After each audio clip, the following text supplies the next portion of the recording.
जैसे कि मान लीजिए मैंने एक पैम्पलेट बनवाई, मैंने 1 लाख पैम्पलेट बंटवा दी है, तो उसमें मेरी कॉस्टिंग लग गई। अब जो मेरी दुकान पर जो बंदा आया, अब उस पैम्पलेट के थ्रू आया, कैसे आया?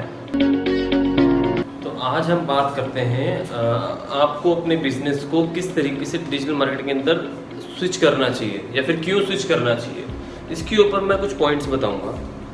अभी तक आपने जितनी भी मार्केटिंग करते हुए आ रहे थे उसके अंदर क्या कर रहे थे आप, जैसे कि आप कोई पैम्पलेट बंटवा रहे थे या फिर आप कोई बिलबोर्ड बनवा रहे थे या फिर आप किसी भी तरह का कोई ऐड करवा रहे थे, तो वहाँ पे आप क्या कर रहे थे, अपने मार्केटिंग एफर्ट्स को ना मेजर नहीं कर पा रहे थे, ना ही उसको आप नाप पा रहे थे कि किस तरीके से कितनी मार्केटिंग हुई है, क्या हुआ है। जैसे कि मान लीजिए मैंने एक पैम्पलेट बनवाई है, मैंने 1 लाख पैम्पलेट बंटवा दी है, तो उसमें मेरी कॉस्टिंग लग गई। अब जो मेरी दुकान पर जो बंदा आया, अब उस पैम्पलेट के थ्रू आया, कैसे आया, उसको किस तरीके से मैं ट्रैक कर सकता हूँ। तो इसके लिए एक तरीका ये हो सकता है कि जैसे हम कुछ भी कोई कस्टमर आ रहा है उससे हम पूछ रहे हैं कि सर आपको हमारे बारे में किसने बताया, ये कैसे बताया। वो बंदा कह रहा है कि भाई मैंने आपका पैम्पलेट देखा था, या मैंने आपकी होर्डिंग देखी थी, या फिर मैंने आपको टीवी में ऐड देखा था।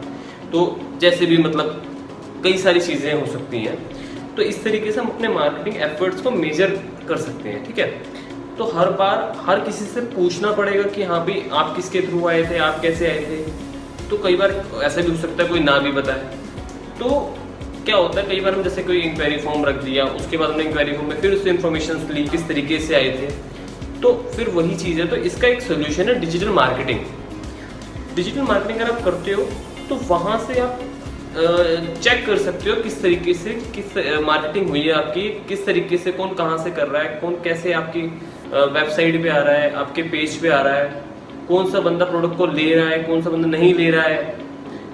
तो हर एक चीज़ आपको उसमें पता चलेगी क्लियरली।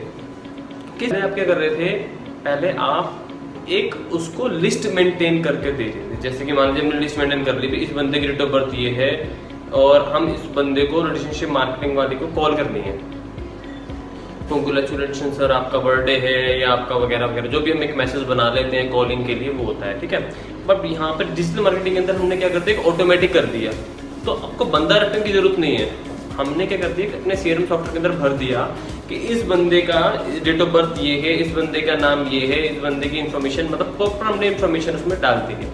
तो अपने आप बाय डिफॉल्ट उसकी एक मेल बना रखी है, उस बंदे के ईमेल आईडी ये है, उसका फ़ोन नंबर ये है, उसके अंदर हमने पर्सनलाइजेशन कर रखी है, ठीक है। जैसे कि हाय राकेश, तो काफ़ी सारी चीज़ें हमने उसके अंदर पर्सनलाइज हम कर लेते हैं कि उसका नाम ये है वगैरह वगैरह।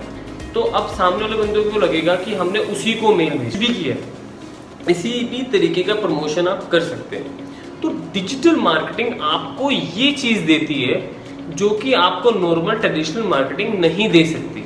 अब एक और चीज़ एग्जांपल के हम लेके चलते हैं। जैसे कि मान लीजिए मेरा प्रोडक्ट जो लेने वाले बंदे हैं ना, वो 22 से 30 साल की उम्र के लड़के हैं, मान के चलते हैं, ठीक है, जो कि दिल्ली में रहते हैं।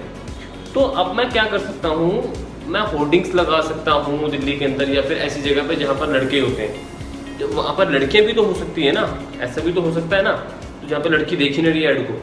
तो लॉजिकली हम क्या कर सकते हैं, हमने अपना पैसा वेस्ट करा। अगर हम चेक करते हैं तो ट्रेडिशनल मार्केटिंग के अंदर, तो अगर मैं मार्केटिंग कर रहा हूँ और मेरी टारगेट ऑडियंस लड़कियाँ नहीं है, तो वहाँ पर मेरा पैसा वेस्ट हो रहा है ट्रेडिशनल मार्केटिंग के अंदर। तो अब हम क्या कर सकते हैं, डिजिटल मार्केटिंग के अंदर स्पेसिफिकली टारगेट कर सकते हैं कि ये बंदा रोहिणी के अंदर रहता है, स्पेसिफिक पिन कोड के अंदर रहता है, और इसकी डेट ऑफ बर्थ ये है, इसका डैश ये है, मतलब इसकी सारी इन्फॉर्मेशन हम उसके अंदर चेक कर सकते हैं, उसके अकॉर्डिंग ही हम उसको सेट कर सकते हैं। तो यहाँ पर आपके कन्वर्जन चांसेस कितने ज़्यादा बढ़ सकते हैं।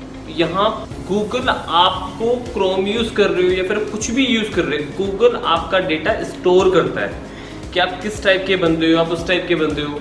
तो गूगल क्या कर रहा है, गूगल को हर एक चीज़ पता है कि आप किस टाइप के बंदे हो।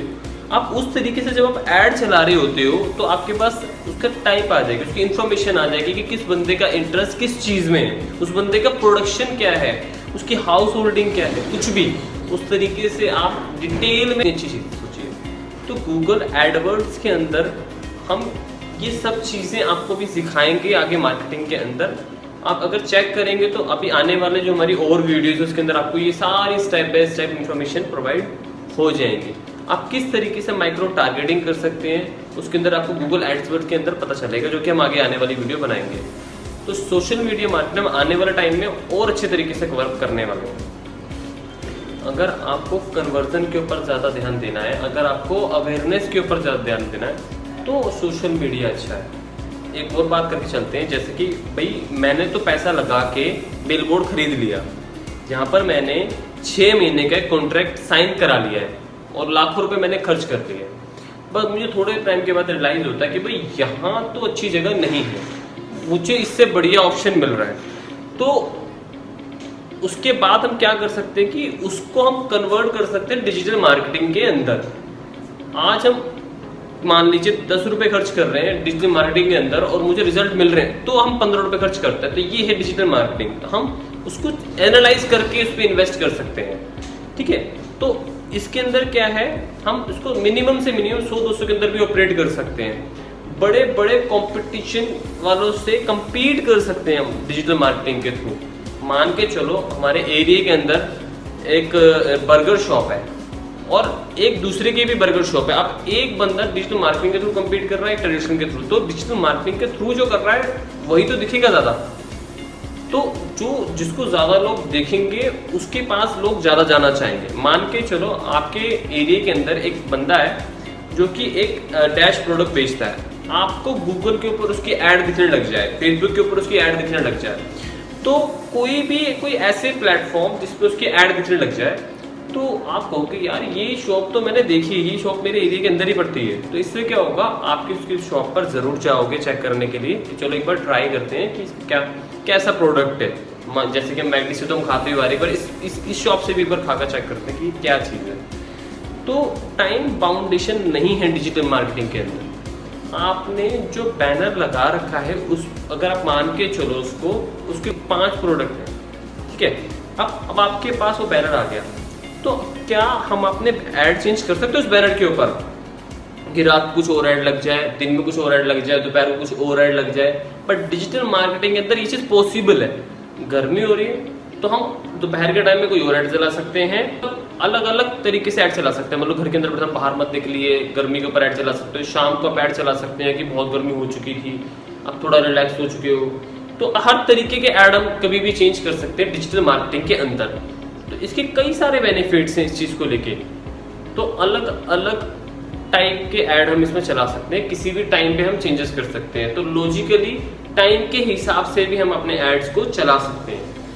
तो क्या आपको ट्रेडिशनल मार्केटिंग ये चीज़ देती है? नहीं देती ना।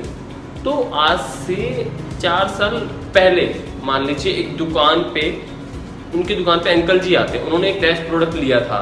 अब उस डैश प्रोडक्ट का कुछ भी एक्स्ट्रा फीचर वाला ऑपरेशन आ गया मान लीजिए, और हमने एक ऑफर निकाला। जो लोग पुराने उस डैश प्रोडक्ट को लेकर बैठे थे उनको हम डैश अमाउंट देना है, 10% 20% देना है, तो उनको नया वाला प्रोडक्ट मिल जाएगा। तो ये चीज़ नॉर्मल दुकान पे क्या कर सकते हैं, हम देखेंगे पहले 4 साल पहले किसने लिया था, शायद हमारे पास उसकी इन्फॉर्मेशन भी ना हो। तो काफ़ी सारी चीज़ें ऐसी होती हैं कि हमारे पास ना हो।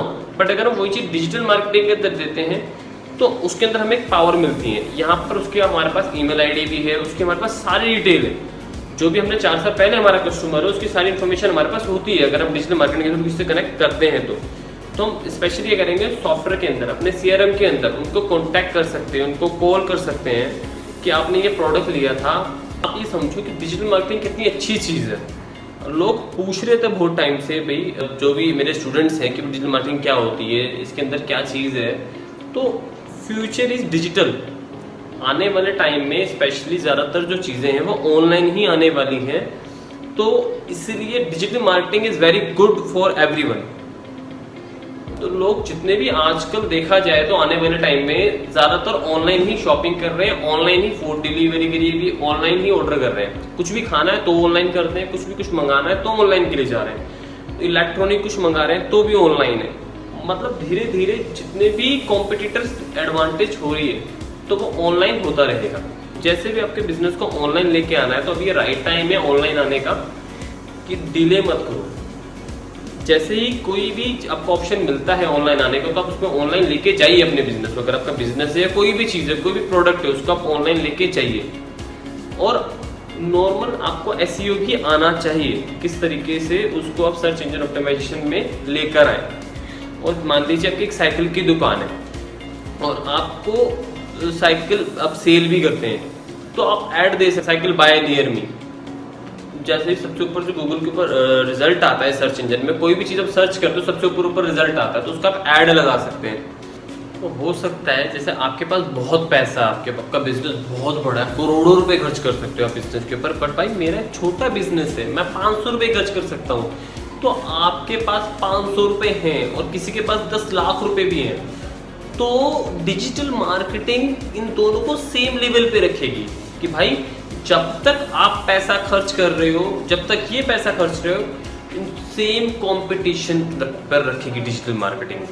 इसको हम ज़्यादा और लंबा नहीं करेंगे वीडियो को। मुझे लगता है कि आपको थोड़ा बहुत समझ में आ गया होगा डिजिटल मार्केटिंग कोर्स क्या है, आपको अपने बिजनेस डिजिटल क्यों करना चाहिए आपको समझ में आ गया होगा। तो ठीक है दोस्तों, बाय। और ध्यान रखें इस चैनल को सब्सक्राइब करके रखें, जिससे कि और आने वाली वीडियोस आपको टाइम पे मिल जाए, और इस कोर्स को पूरा कंप्लीट करें और आगे इससे हेल्प मिलेगी आपको। Don't forget to like, share and subscribe.